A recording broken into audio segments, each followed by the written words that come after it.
I don't care what he did. I don't care about the anointing that he has displayed. My name is Jezebel. I follow after people even after they are born again. I don't hesitate. Anointing is not a threat to me. Now I'm explaining the spirit of Jezebel to you now. No matter how anointed you are, the more you get anointed, the more it pursues you. And Jezebel sent a messenger to Elijah. And she said, may the gods do the same unto me. If I don't do unto you as you did to those 800 prophets, which means by chopping off their heads, I'm determined to also do the same to you. Tomorrow by this time, you should be dead. So this is a woman threatening not just a man but a prophet.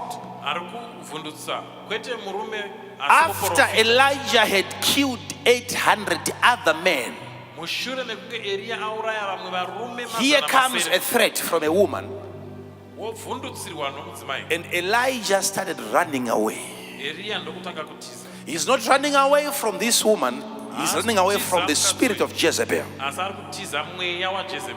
And some of you here, you have been on the run for years now. And the things that you are running away from are not as big as they appear, but there's a spirit behind what you are running away from.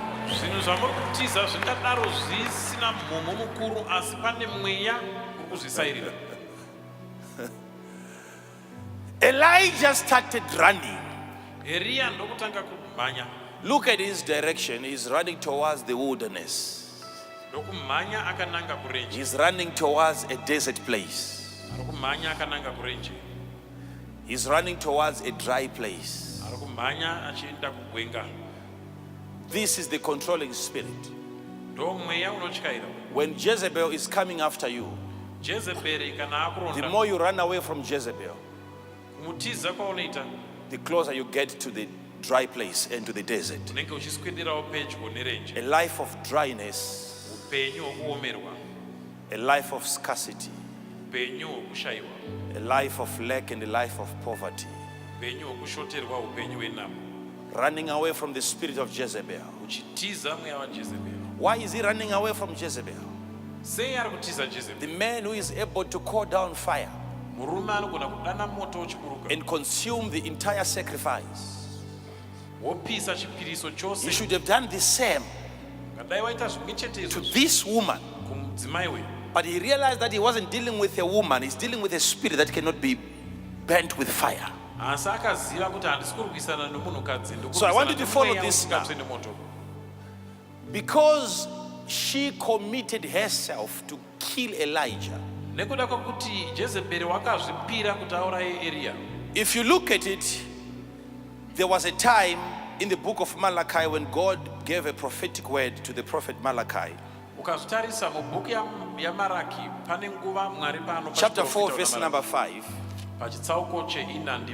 And God said, in the last days I'm going to send my prophet Elijah before the coming of the great and dreadful day of the Lord.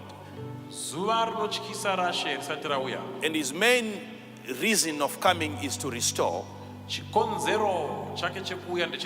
a relationship between fathers and sons. I will send Elijah in the last days. And because that prophecy was given, and some other people were taking notes, so Israel was waiting for the coming of Elijah.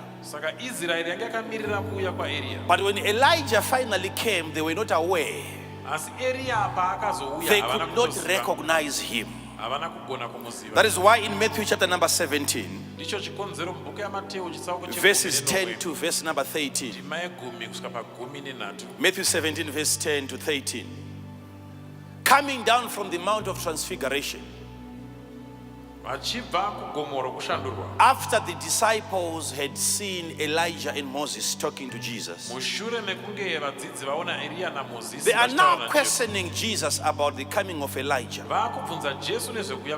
How come we hear that Elijah should come first before you?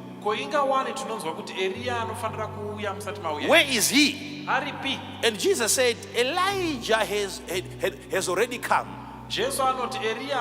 But they could not recognize him. And they did unto him as it was written concerning him. And that is John the Baptist, if you may believe it. Which means Elijah that was to come,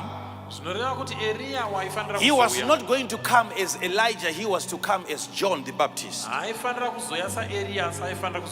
And Jesus is confirming that John the Baptist was the Elijah that had to come. So